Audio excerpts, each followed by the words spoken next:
Good morning and welcome everyone to Bean Day, the day we've been waiting for. That's an old police department comment for payday. Payday.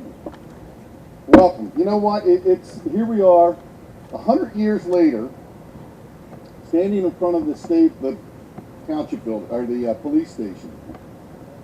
And 100 years ago, this year, in 1916, the Board of Commissioners voted on resolution to start a police department and a night watch. In the same year, they also took property, the upper end of the township, at Darby and Eagle Roads, to put in a town hall. In fact, the property they bought was almost about an acre of property for $5,000, and they purchased it from Joseph R. Connell. Well, who knew that 100 years later that Chris Connell would be standing here talking about building a new building? It's Haverford Township. It happens, but it's no relation. Or else I'm missing my $5,000. Back to the future. Really.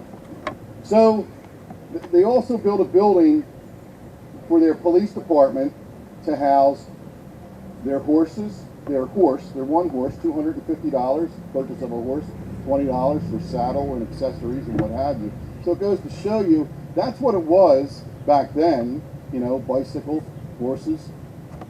When they had this building here, this was the old Anderson property, right, Jimmy? This is the Anderson property? Well, I was around. Yeah, I was sure. going to say. I agree with you. I'm not going to disagree. Jimmy voted against the horse. Don't put a saddle on that thing. Oh.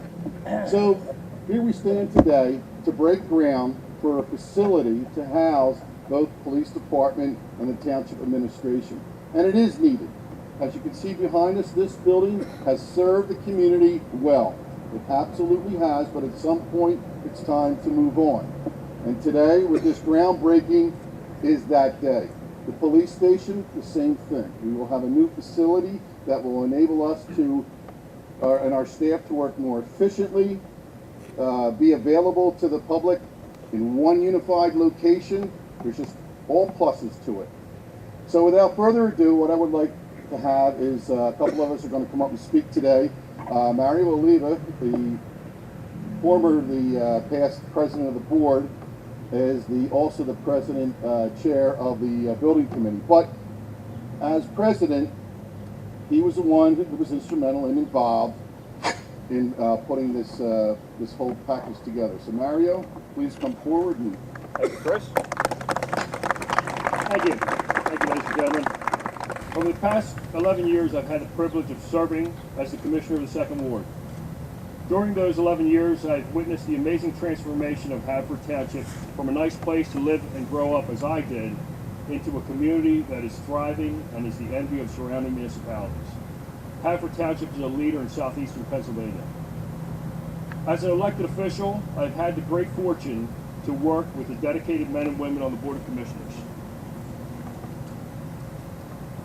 We have made the hard decisions. We have accepted our responsibilities as the stewards of the future.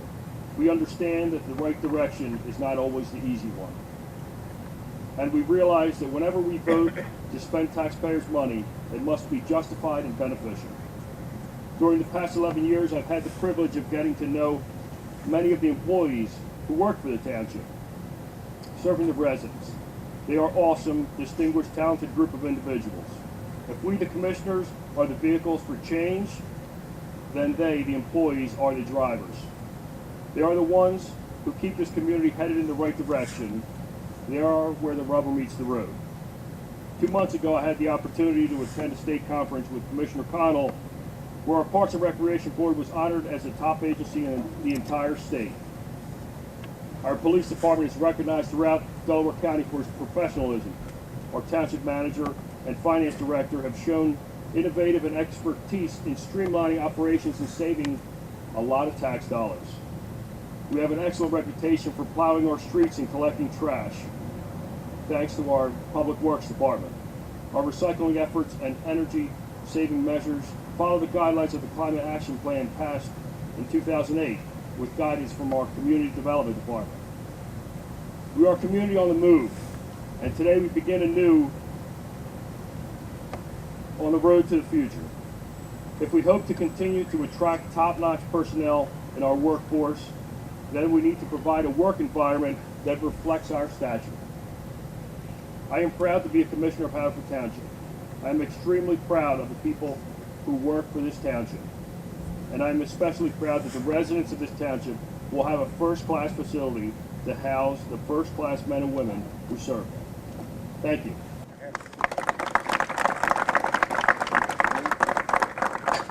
Thank you very much, Commissioner. Next, Dan Siegel is the past chair and also current member of the Property Committee. Okay. Thank you, Chris, and welcome everyone. I'm really pleased to see people from all aspects of the community, the YMCA, which is another example of our revitalization, the reserve, etc. When I first became a member of this board, I was taken on tours by Lori Widup of the Township Building and by then Deputy Chief Viola of the police station, and saw the facilities and saw the conditions with which our staff worked. And then Commissioner Wexler appointed me as president of the Property Committee, and one of the things he charged me with was really examining the condition of our facilities to determine what needed to be done. The first thing I did was go back to the 1988 Comprehensive Plan, which really puts some historical perspective and ties in what President Connell said, etc. Because it told us that the original township building was built in 1916, and that in 1925, the president of the board wanted to immediately float a bond issue because the township had already outgrown that building. The bond issue was defeated, and as the comprehensive plan notes, so were many others, and that the only real changes were to do some upgrades to make the building more accessible and to turn the garage into what is now the commissioner's meeting room. Other than that, the facilities have stayed the same. Similarly, the police station, which was built over 80 years ago, had similar problems, and they noted in the 1988 study that it was grossly inadequate in terms of size, in terms of facilities, etc. Since then, the Property Committee has made many presentations. We've heard lots of public comment that brought us here today. We've had lots of debates, lots of disagreement, but finally enough agreement that we are now at a stage where we are going to start construction on a new modern facility that allows us to have all of our administrative, all of our police functions together, and to allow all of our employees to be able to work in one location in an efficient way, both economically, technologically, ecologically, in all of those different ways. So I'm very proud of what we've done. And I want to just point out some comments by some of my colleagues over the years about the need for facilities and the need to make certain that we really are a first-class township. One of my colleagues highlighted the development of the reserve as a bipartisan effort to properly and responsibly develop the old Haverford State Hospital property. And he noted that the end result shows what can be accomplished when the commissioners put aside politics and work together first and foremost in the service of taxpayers. Another colleague has repeatedly emphasized the need that we give the police department all of the tools that they need to do their job well. And part of those tools is a first-class facility that allows our police to operate efficiently, effectively, under the guidelines and requirements needed in the 21st century, rather than those from 50 and 100 years ago. And finally, there's a prominent architect who does a lot of work with police buildings who noted that police are struggling to accommodate their forces, and that departments have to move out of old, out-of-date facilities that are lacking in technology and don't have the required amenities for women, for handicapped, and for the public. And that's where we are today, where we are dedicating a new facility or beginning the construction of a new facility. Whether those of us here have agreed or disagreed about where we should go, The board has made our decision, and now it is time to move forward. And I couldn't be more proud of the staff, the police department. They work very hard. They have put a lot of effort into developing the plan for this building, and I am confident that it'll be another facility like the Reserve that we will be proud of for many years and that will allow our staff to do the best job possible. I want to thank you all for coming, and I look forward to the grand opening of this building once construction is completed. Thank you. Thank you, Commissioner. Actually, I'm just going to say Jim McGarry, because there is no introduction for Commissioner McGarry. Thank you, Chris. Yeah, thank you very much, ladies and gentlemen. I've lived in this ward by this police station for over 70 years. In fact, my wife and I, right over here at the police field, we met at the bleachers of the police field. She used to come down and watch me play ball all the time. And we'd sit there and we'd look at this dump at the time and say, when's it going to blow down or something like that? So finally something's being done. So let me just say a few things here. The Township of Haverford Board of Commissioners established a night watch and police force on June the 5th, 1916, when ordinance number 77 was passed, and it did attain the night watch and police force, which consists of one chief of police and not more than 9 patrolmen, one of whom may be appointed as a sergeant of police. Our department history shows the first chief of police, Edward J. Halsey, and the 5 officers were hired on 6/15/1916. Chief Halsey left the department only 3.5 years after and 10 months of service. I guess it was bad then.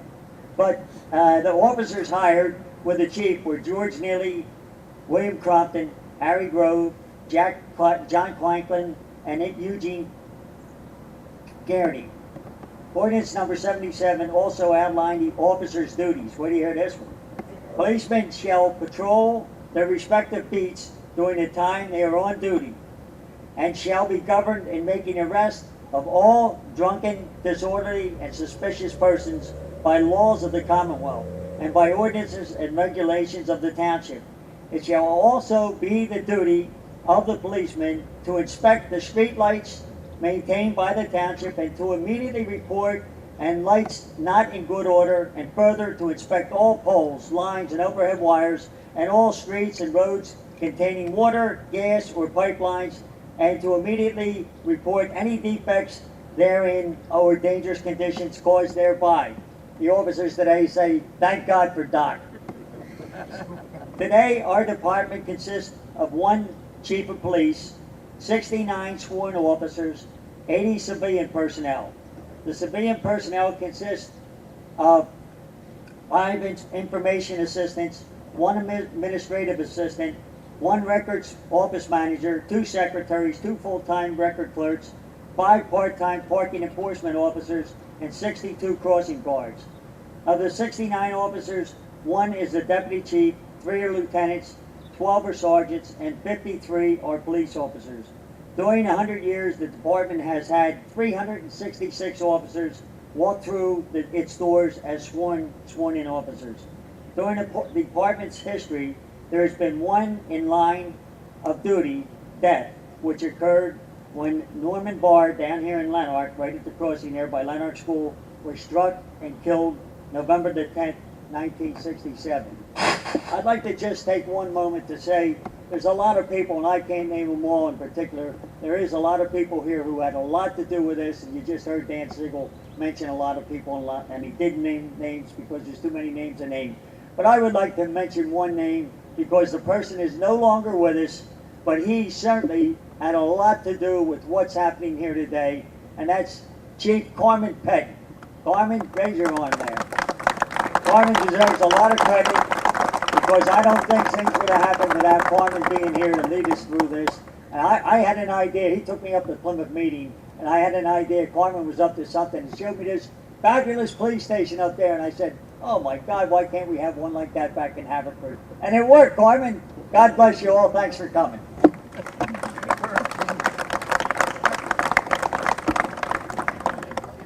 And a couple of words from our Township Manager, Larry Gentili. Thank you. I'm honored to be here today, along with our elected officials and senior staff and various community members. You know, it's not every day that our township builds a new facility such as this, especially a new police department. In fact, it only happens about every 100 years. This is a major endeavor, and I want to commend the Board of Commissioners for having the foresight to approve this project. This investment in the future demonstrates their faith in our staff and the support that the work that we do for the residents every day. This project and all it represents signifies their commitment as elected representatives of the people. It is their hard work and dedication that makes it possible. This new municipal building and police station is yet another step in fulfilling the mission of continuously improving the infrastructure of our community and making Haverford Township yet a first-class place to live and raise our children. As we heard, there's a lot of people that we were thanking, a lot of volunteers were involved. But there's one person that I really like to say thank to, and that's our Assistant Township Manager, Lori Annam-Whittock. Sincerely, Lori, you literally have taken this from paper to an idea to paper to where we are today, and we sincerely appreciate everything you do and all the hard work, so thank you.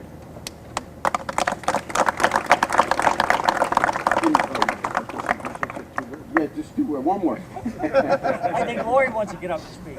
As a township manager, again, I especially look forward to completion of this facility, and for the first time, our entire municipal operations, along with our law enforcement agency, will be able to work under one complex. This consolidation will allow us to provide more efficient and cost-effective service to our community, as well as beautify and help make our community look better. Thank you again for all coming, and I look forward to seeing everybody at the grand opening.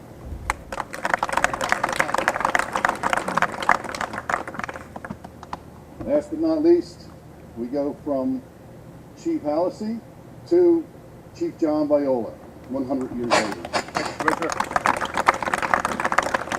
Thank you, Commissioner. Today's groundbreaking is especially important to me. I've spent 46 years working in this building behind me. During these years, I've seen many changes in the township, but what has not changed is this building until today. The employees of the department have worked under difficult conditions. Prisoner cells that sometimes leak on the detective's desk, prisoners that have to be walked around the building to get to the lower level, processing evidence in unheated garages, patrol officers working in cramped conditions. I've always hoped that a new building will be built, and today becomes reality.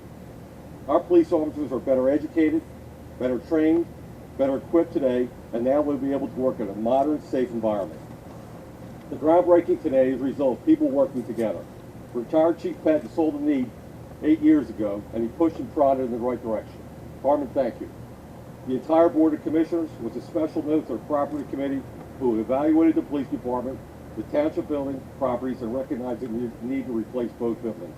Township Manager Larry Gentili, who always is supportive of all aspects of the township. And a person I think who needs special recognition today is Lori Annam-Whittock. She has worked through the many issues, hearings, meetings, and countless phone calls. She brought together a group of professional volunteers and architects who took all the ideas and wishes and made a working plan for a new building, which will see a result in about 18 months. I'm certainly excited and look forward to the coming months as we watch this parking lot transform to a new municipal services building. Thank you.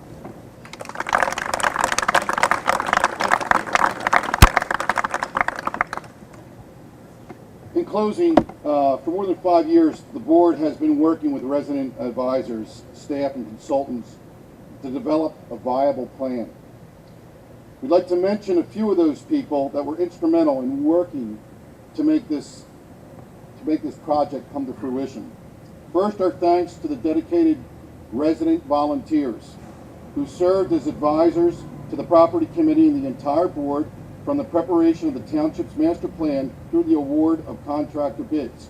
Alphabetically, they are architect Gary Bogosian, civil engineer Angelo Capuzzi, architect Robert Fio Di Morio. Did I say that? Bob? That's good. You got it. Architect Christian Goldman, civil engineer Richard Kerr, architect John Marshall, and architect Scott Winger. Gentlemen, for your volunteer time, thank you very, very much.